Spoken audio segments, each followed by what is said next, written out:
Hello guys, good morning and cheers. Rise and shine. So bright and early today. I wanted to talk to you about a new personal favorite for me. I've known this fragrance almost an entire year now, and I had a decant of it that is almost finished. And now I recently purchased the full bottle. So it gets quite some talk on the Facebook groups lately. And that is with good reason actually. This is none other than Oud Ispahan by Christian Dior. This is one of their private blend, collection privée fragrances. It is always packed like this in some sort of white tube, cardboard tube. It has the sticker with the name on front. It has CD embossed on the box. It has some information on the bottom, and of course, as you can see, this is an eau de parfum and this is a 250 ml. So when you open it up, you will find the true beauty Oud Ispahan, right? So the juice itself is pink. It has the sticker on the front, the logo, CD, cap is magnetic. It's also in the sprayer. Sprayer works really well, and engraved in the glass is also a serial number. I don't know if I will be able to show you this. Wait, let me check. Right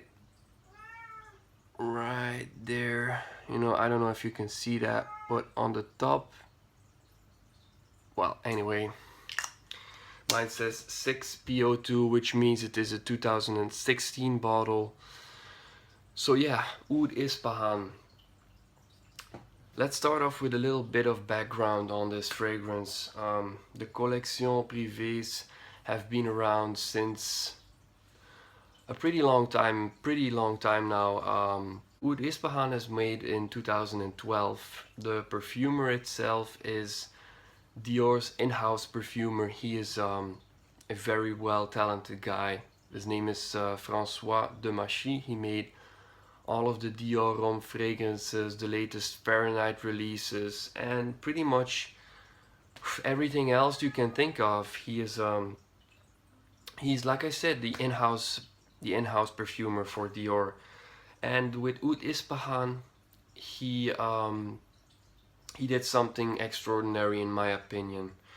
So if you are familiar with this fragrance, if you read about it on the Facebook groups or you checked it on Fragrantica base notes, you will know that this is basically a rose slash oud combination. So for this kind of fragrance, you have so much to choose from.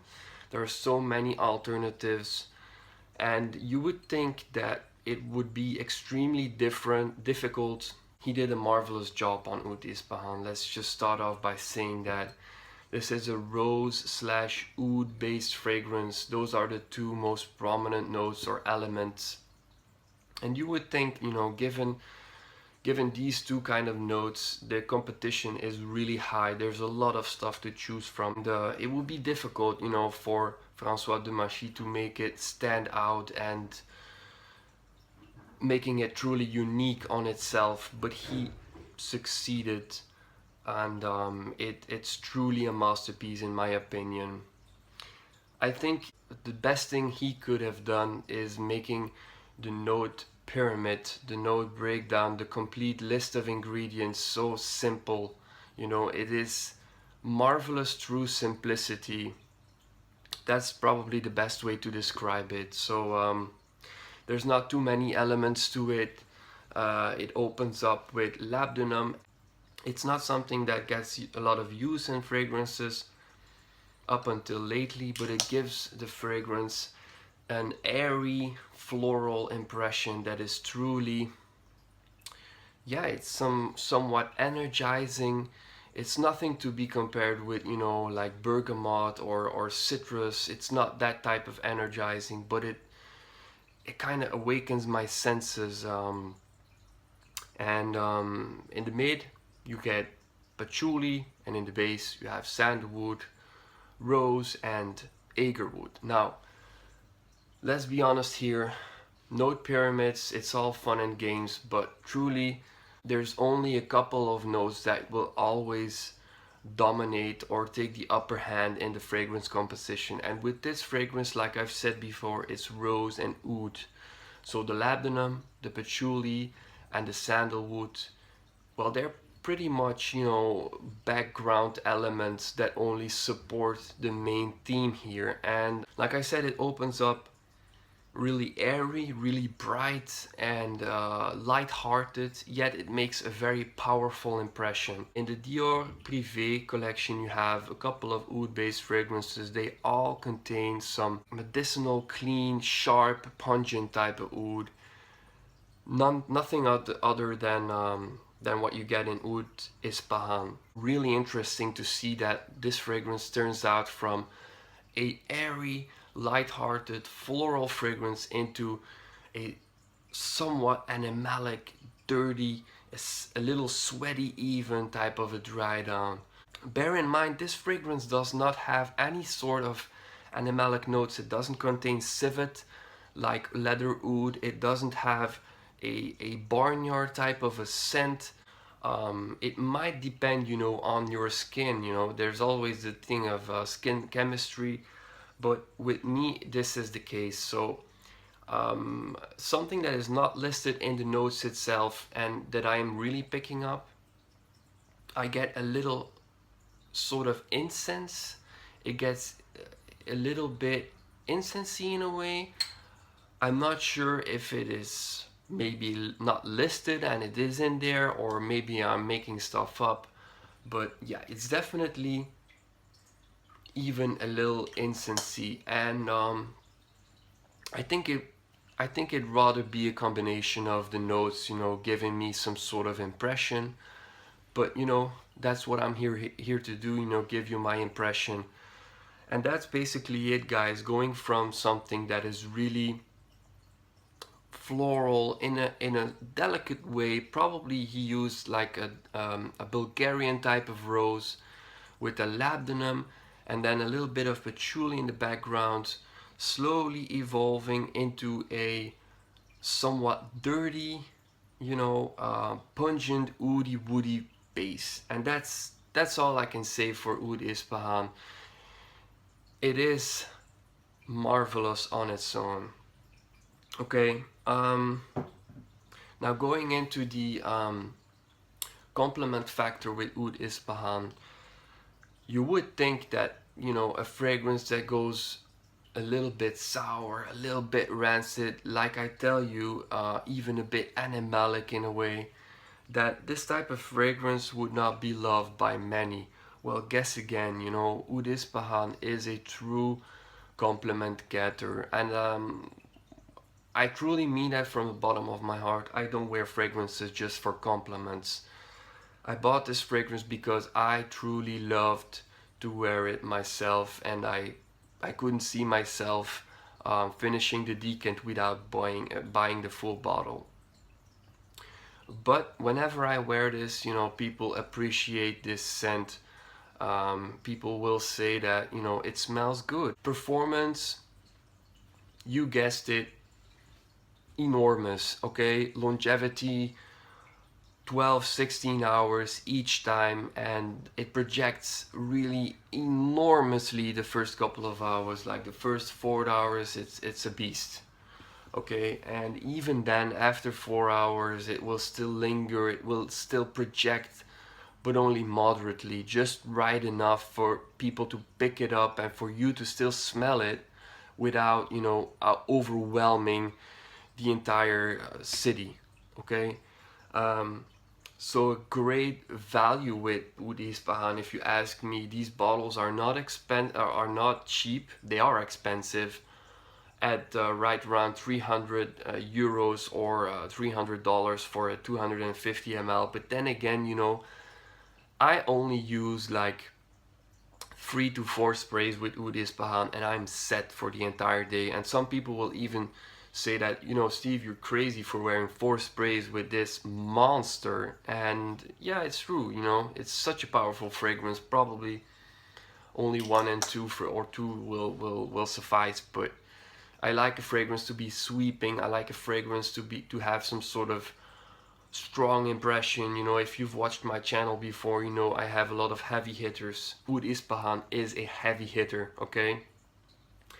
Now, time and season, I don't think this fragrance is a great daytime fragrance. However, I wear it even to work. Given the fact that I don't, you know, work in some sort of office, that makes it easier for me to go around. You know, I don't have enough people close by all the time to really have to watch what I'm wearing. And but like I said, it's more of an evening fragrance in my opinion. And it would be perfect for a date. Maybe not a first date if you're looking to be like the gentle, romantic kind of guy. Oud Ispahan might, you know, throw off some people. Oud Ispahan is an acquired type of taste for some reason. It's not difficult to appreciate, but you have to be familiar with fragrance to really, you know, be able to appreciate it. So like I said, it's more of a date type of fragrance, evening, and the type of weather. I would say this is best suited for winter and fall. However, I think, you know, if in Middle Eastern community they wear oudi type of fragrance and incense and stuff like that in the summer, in the high heat, why wouldn't you wear Oud Ispahan in the summer, you know? Right around now it's spring. We had some decent temperatures lately, and I've tried to wear it, you know, in the sun outside during moderate to high temperatures, and it did well, you know. It didn't disappoint. I did watch my sprays, and yeah, it was just an awesome experience. So I would say it's not the most versatile fragrance. It's not something, you know, you pick up every other day and you spray and you go like, wow, this is it, truly inoffensive. This is the best choice for me each and every other day on every single occasion. No, that's not the point of Oud Ispahan.